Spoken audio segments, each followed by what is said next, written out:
everyone, welcome back to the Sunset Connection. I'm your host, Jessica Ho, and today we're joined by Lily Wong, along with her very adorable dog, Percy. We'll be talking about her leadership at Wah Mei, a legacy bilingual childcare center in the Sunset, and her work directing the Sunset Chinese Cultural District. But first, let's kick things off with a quick realty rundown on what's happening in the Sunset District real estate market.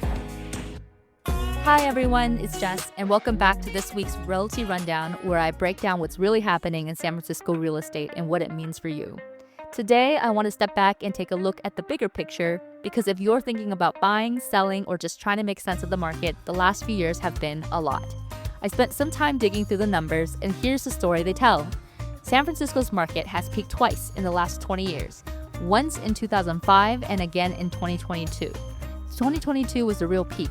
Average home prices hit around $1.85 million, and homes were selling almost immediately.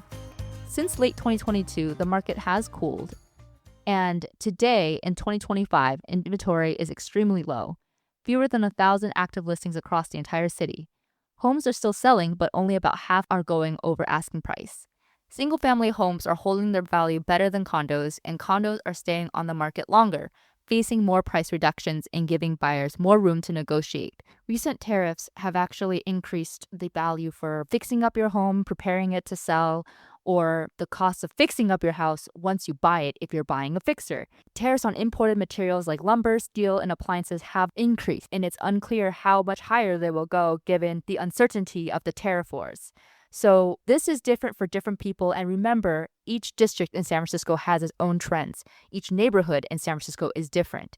So it's super important to have an individualized tailor plan that works best for you, whether you're buying or selling, or if you're interested in investing.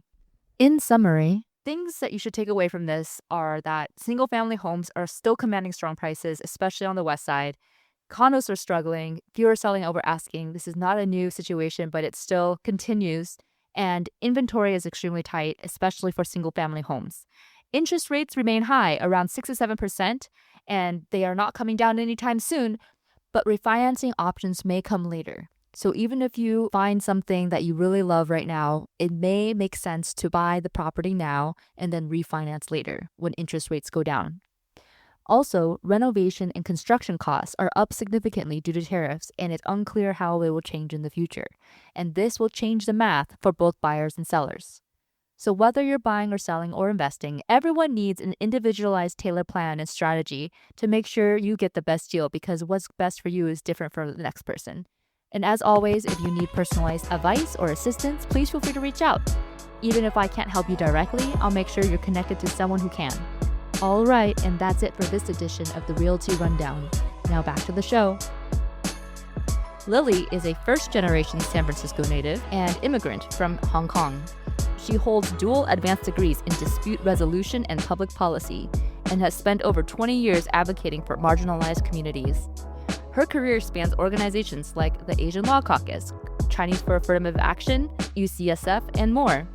And today, she's helping lead cultural preservation and community building here in the Sunset District. Lily, can you tell me a little bit about where you grew up? Yeah, so my family immigrated to the US to San Francisco when I was 2. So I like to say that I'm still a SF native because I was here since I was 2 and went through SFUSD. Our family first landed in more of the TL Union Square area around Mason Street. And then we were fortunate to get a house in the Mission. So that was where I grew up, and that's where I saw a lot of displacement and families being pushed out because of different development projects and different things that are happening to the Mission. So that's actually the perspective that I bring into the Sunset, because the Sunset hasn't experienced this level of development. Yeah, what did you learn from growing up in the Mission, seeing the development of, more gentrified areas and what it did to the community that existed there prior? Yeah, so the Mission has changed a lot. I think that there's still a strong Latino population out there, but there's also just been a lot more well-off people, and it's kind of created this dichotomy in the Mission, right? Like there's some areas that are really catered towards more wealthy people and people with more disposable income. And then there's also areas where it's still just very, very working class, and it's people who are able to just hang on and stay there, right? Growing up, like, what was your interaction with the Sunset District? Like, what did you think about the Sunset when you were a kid? Yeah, so I did grow up on the east side. So I grew up in the Mission. My elementary school, middle school were out in the Mission. But when I got to high school, I got into Lowell. So I became a Lowell student, and that was like my first intro into the sunset. It was definitely foggier. Like, I'm going to say, like, in the Mission, I would wear like t-shirts and, maybe just like a windbreaker and it'd be totally fine. But throughout high school, I'd be like bundled up. It's all sunny in the Mission when I'm leaving and people are looking at me like I'm crazy.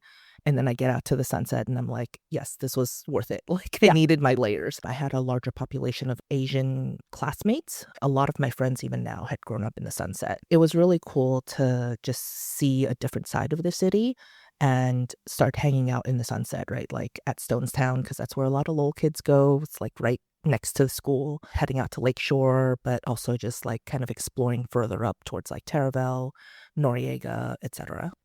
Did you know about the Sunset Chinese Culture District when you first started at Wah Mei, or did that come later? So I actually knew Ben Wong, who's the executive director at Wah Mei. He had talked to me a little bit about his work in the sunset and kind of like started to pique my interest. This was before the cultural district started, so it was still kind of like at that probably 2020, 2021. And I remember going to the Chinese Historical Society's Chinese in the Sunset exhibit and just kind of reading through it and seeing like the history of the Chinese in the sunset and being able to tie like my own story and a lot of the stories that I knew of my friends growing up to that, like the Chinese in the sunset stories. Yeah, I remember seeing that in Ortega Library when I was working for Katie in 2018. And I was just thinking like, wow, like this is when my grandmother came to the Sunset District and bought a house, right? And that was something that really helped her establish her roots here in the Sunset District. A lot of times the Chinese families that come out to the sunset or anywhere in the US, they kind of go because there's familiarity, right? So my family actually landed in the Mission because we had our like distant family that sponsored us that lived in the Mission.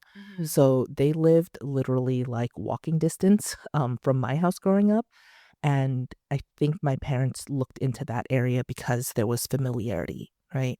I could see that also being similar to Chinese people in the sunset because I know a lot of folks whose families live like right next door to each other or nearby each other. Right. So that as property became available, they're like, you should move in. Like, we should live closer together. I also wonder if there's some safety in numbers because if you think about the discrimination and the attacks that a lot of Chinese folks experienced living in San Francisco before World War II and before redlining policies were lifted, that they were basically forced a push-pull into Chinatown. Right. Right? Like they were forced to be in Chinatown, but if they stepped outside of Chinatown, there's risks. Right. So when you are able to buy houses and settle elsewhere, you kind of want to move towards areas that you still feel safe. And I think the Sunset had that community of it felt safe. It's, single family homes that they can actually grow their families in. But also like a lot of Chinese people were moving out here at the time. So you start feeling more safety in numbers. It is interesting, right? Like, because now that the Sunset is where the Sunset Chinese Cultural District lives, which is the only Chinese cultural district in San Francisco, even though Chinatown and arguably Richmond were considered like Chinatown number 1 and Chinatown number 2. Like, do you ever think about that? Like, why was it the Sunset? I think the story that we're trying to uplift, like we were talking about before, it connects to a wider audience. People, even if they don't live in the Sunset. And I remember one of our MAIP interns, who's now on What's a MAIP intern? the Mayor's Youth Employment and Education Program. They're a job training program for high school students. We got a high school student placed with us that grew up in the Sunset. He was very active in Dragon Boat, and he was like, I'm active in Dragon Boat because I feel like that was a way to connect back to my Chinese culture, right? But since then, he's continued to connect with Wah Mei, continued to connect with the cultural district, learning more about the history of the Chinese in the Sunset. And I love that for him because it connects like the stories that he's less familiar with. Like you don't usually learn this kind of history in school. You learn it like either you do your own research, or you're lucky to have like a professor or somebody in college that has that, right? To me, he's an example of the kind of folks that we want to start supporting. We want to have a wider audience know the history of the sunset, know the history of Chinese people. That, yes, a lot of us landed in Chinatown. Yes, a lot of our parents, grandparents, everybody seeks services in Chinatown. But I think it would be a disservice to our community if we only think about Chinatown, right? I think it's like, yes, Chinatown and more. And, we exist in other spaces. And I think based on Chinese people needs. So you have grocery stores that are catered to us. There's restaurants, there's construction supply companies for all the Chinese contractors, right? But nobody talks about those stories. It's just kind of a given that, oh, of course, there's Chinese people there. Of course, there would be this, right? But the deeper underlying, like, why is that? Why did we move out here? Why did we have to create spaces for us, right? Like, I think those are the kind of things that I'm excited to uplift and continue to dig into as we show off what the Chinese in the sunset are. Like, to your point, it's not to exclude other Chinese immigrants that live in other places that have the similar experience, but to uplift our stories to see that there's a lot of similarities, actually, whether you grew up in the Bronx or like in New York, Chinatown, or where, DC or even Idaho, right? Like, there's a lot of similarities, I think, that we don't talk about. And I think through the Sunset Chinese Culture District, it's a way to have a conversation about what does it mean to be Chinese and American? Because like, it was, as growing up as someone who was Chinese American, I felt like I was living in two separate, completely different worlds. And to merge them together is an art form, because it's not easy when you have the Eastern way of thinking that you were brought up with versus the Western way of thinking that you're exposed to in school. And you're like, what's right, what's wrong, what's good, what's bad? I don't know. Like, everything's conflicting. So like, a lot of Asian Americans, I think, had to really figure out for themselves what was the right mode of being. Like, what did it mean to be Asian and American? And I think in the Sense of Chinese Cultural District really helps elevate that struggle and that story and that and ambition and desire and drive to find our story in America. So tell me a little bit about Wah Mei. I love working at Wah Mei. Wah Mei is originally known as preschool. It was founded 51 years ago. At this point, we just celebrated our 50th last year. Congratulations. Thank you. By Chinese activists, right? This is after the Lau versus Nichols Supreme Court case that allowed for bilingual education. It actually was San Francisco parents that were suing the SFUSD, saying that if you're not teaching my child in a language that they understand, they're therefore not teaching my child. This case actually was won by appeals. So every single lower court sided with the school district until it went up to the Supreme Court. And at the Supreme Court level, they said, actually, you're right. Like, if you're not teaching children in a language they understand, you're not teaching. Wow. So we were founded literally like right after the Supreme Court case happened. The intent was that we would end up being like a full school, but I think we ended up falling into the preschool age and having a really robust preschool, like Chinese and English bilingual school. And so Wah Mei is a legacy business in the Sunset. And I think what makes Wah Mei special, like at least our preschool side, we have a ton of teachers that are super dedicated to the kids. We have teachers who've been there literally for the kid, their parents. So parents that bring their children here, they're like, oh, it's like my preschool teacher is still here. Wah Mei itself, it prides itself not only as a bilingual education, but also bicultural. And I think that that's something that's always missing in community conversations. People talk about translating things all the time, right? But I think as people who are in between the Eastern and Western world, you know that there's things that if you say it in English, it's not easily translatable into Chinese or vice versa because of cultural context. And since then, we expanded to after school programs. So we have an extended learning program that has like summer camps, before and after school programs, and winter camps and spring camps. And then, of course, my department, our efforts are really just to connect and uplift the wider Sunset community. Still rooted in Wah Mei's culture is the kids we can only serve during our program hours, right? Outside of program hours, there's so many things that can affect their ability to stay and thrive and their family's ability to like help them grow. And so that's kind of the approach that our team takes to our work is, if I were to think about this, like, how does it affect a young person? How does it affect the kid that's in our program? When we talk about housing, when we talk about supporting small businesses, when we talk about just connecting resources and the different organizations in the Sunset, like, our end goal is to make sure that our Sunset community can thrive. Interestingly, we have a huge mix of folks. So we have some folks that are more immigrant Chinese and they want their kids to learn English better, the majority of our original population. Since then, we've also had a lot of Chinese Americans. They feel like they lost their language, so they want their kids to be exposed and know Chinese. And then we have a population of folks that their families don't speak Chinese at all. And their kid maybe was in a program before that had Chinese immersion, or, they're just interested in it. And we have kids, literally, they don't speak any Chinese at home, but at Wah Mei, they'll come in, they'll be like, Josan, and like, it's so cute. And it's great because it's that language learning capacity, especially when you're young, you can absorb it so much faster, right? So these kids will be able to hopefully speak Chinese as they grow up. Is it very common in America to have these types of bilingual education schools and institutions, or is it very specific to San Francisco? San Francisco has been a lot more focused on like immersion programs and having a lot of different schools that teach more than one language, right? So there's Chinese immersion, there's Japanese immersion, there's Spanish immersion.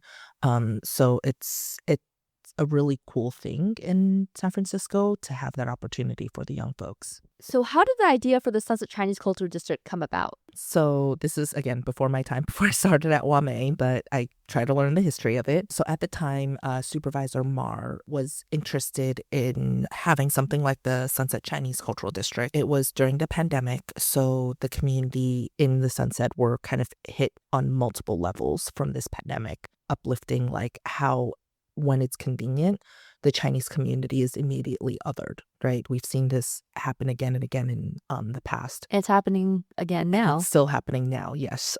So with the pandemic, with the xenophobia against Chinese people, right? Because at the time, people in the federal government attacked Chinese and blamed us for the COVID-19 pandemic, which is wholly unfair. And then just the disconnect that the neighbors felt with each other, right? Like, it's one thing to have single family homes, but because we weren't supposed to leave our homes for the safety of our family and others, that it created a bigger sense of disconnect in the community. And all three of those kind of came together in this like interest in having something like the Sunset Chinese Cultural District. So the cultural districts, it's basically a city program, again, funded by Proposition E, and it's a placemaking and placekeeping program. So it essentially is identified in a geographic region somewhere in San Francisco. So there's 10 total cultural districts citywide. Each of our cultural districts, we meet monthly together to, get updates from the city, to work with each other, etc. That's great. What major accomplishments has SCCD achieved since its founding? The biggest achievement that just happened this week is the passage of our chess report. And it's basically a report that all cultural districts are required to do and update every 3 to 5 years. And it's a reflection and it's a snapshot of our community. So it includes like the history of the Chinese in the Sunset, like where we came from. It includes information about the cultural districts and also what the city is doing to support the Sunset community as a whole. But most importantly, it includes community identified strategies that this community wanted to see to better support and better stabilize our Sunset community. It starts from regular folks saying, I need this. I think that we need more housing. I think we need to support our small businesses. We need whatever it may be. Like, we need art. We need places to identify our Sunset community, right? We take those and start developing it into more like policy style strategies and go back to the community and check in with them and see like, are we on the right path? Is this a reflection of what you want? And from there, we negotiated and worked with the city on like what makes sense, what's feasible, what's not. So this report ends up being a true collaboration between the community and the city, but with the community voice at its roots. So we just brought that report to the Land Use and Transportation Committee at the Board of Supervisors. It was passed unanimously. We thank our supervisor, Joel Gardio, for introducing the legislation, as well as supervisors Connie Chan and Cheyenne Chen, who both wanted to co-sponsor it. And I think that that's very powerful that our Chinese representatives that don't represent the Sunset, but represent other parts of the city, read it, looked at it, identify with it, and want to co-sponsor that. Other major accomplishments that we've had is like bringing back the Sunset Autumn Moon Festival, right? It had happened for like 20-something years, had a pause during a pandemic, and we were like, we should take ownership of this. We should have this happen. We started the the Sunset Lunar New Year Festival. So that's been happening every year since we were founded. And we have the Together on Taravel mural. So if you're ever on Taravel and 22nd, kind of kitty corner from the Parkside Library, you'll see this amazing mural. You'll see a lot of familiar faces if you're active in the community. There's different people that, you're going to look and see like, oh, I know that. Like it goes from Lisa, who's the head of one of the Chinese dance groups. So her face is like right in the front. And it includes Romania, who owns Papitas Cafe up the block. It's a real reflection of our community, the values of the Parkside community, as well as the people of it. And all of those iconic pieces were also brought from community. We did a survey, we talked to folks. Yeah, so we partnered with Twin Wall Murals. They are two women that also grew up in San Francisco. I think they went to SOTA, the School of the Arts in San Francisco. And as they were painting, and I went by a couple of times, there were so many people who just stopped by and just like looked at the progress. And I got so many, like I heard so many people that were just like, oh, it's an amazing like mural. It's so gorgeous, like the property owner appreciated the mural. The neighbors around were like, we love this mural, because when you look at the mural, it's amazing. But when you see like the pieces that our artists were able to embed of the community, it's even more amazing, right? Like one nugget for everybody to look for is if you go to the mural, you look at the kids that are drawing things on the ground, you see that they have kids' drawings. At our first block party, we had kids draw what they would want to see on the mural, and we actually kept their photos. So those photos are recreations of what the kids drew for us. It's amazing. So what's next for Wah Mei and the Sunset Chinese Cultural District now that the chess has been passed? So I would be remiss if I didn't plug our Wah Mei 51st Gala that is happening on May 14th at Harborview Restaurant. Amazing food. The Harborview family is part of the Wah Mei family as well. Their children went through Wah Mei. No way. Yeah. Oh, I didn't know that. We love them. They're amazing. So plug for Harborview in general. That's a big thing for Wah Mei. Our cultural district is working on new art that's going to happen on Irving Street. And this is going to be at the 2550 Irving affordable housing site. So we're really excited about that and the ability to do that. And then, of course, our Autumn Moon Festival. It feels like, to me, that's our one big thing because we close down City Street on Irving Street. We do a big stage. We have performers. We have resources, vendors. We typically don't sell food at those events because we want you to go down to Irving Street and like go to the restaurants there. There's a lot of really good restaurants. There's so many good ones there. Yeah. Go shopping there. There's a lot of grocery stores out there. That's going to happen in October. We always have things happening. Feel free to go to our website, sfsccd.org. If you read Chinese, if you read English, it should be fully bilingual. We actually hand translate that, so it's not like a Google Translate. There's a human being that actually did all those translations, so it matches more with when we say earlier bilingual and bicultural. That's what we mean. Our website is a reflection of that. All right. So we're going to move into trivia. I have 3 easy questions here for you. First, who was among the earliest Chinese residents in the Sunset District? A. Sui Wing Li. B. Wang Kim Ark. C. Cheng Ami. Or D. Lu Hing. I think it's A. Isn't that one of the businesses? Sui Wing Li. Yeah. Yes, that is correct. They were recognized as one of the pioneering Chinese residents in the Sunset District. What was the first Chinese-owned business in the Sunset District, and when did it open? Lee's Laundry, 1947, Sunset Garden Cafe, 1953, Wah Mei Preschool, 1974, or Peking Restaurant, 1980. I want to say Wah Mei, but I know that it's the laundry, and I believe that they were right off Irving Street. That is correct, yes. Lee's Laundry, established in 1947, was one of the first Chinese-owned businesses in the Sunset District. When did Chinese Americans become the majority in the Sunset District? A, late 1970s, B, mid 1990s, C, early 2000s, or D, 2010? I thought it was around the 1980s, actually. So I think that in the 1980s, we reached 50% at that census. The answer is early 2000s. Oh. Yes, by the early 2000s, Chinese Americans had become the largest ethnic group in the Sunset District. And I learned something new, guys. 2 out of 3. Still, according to wait, don't tell me rules, you still win. Yeah, but according to Lowell student rules, I lost. That's fair.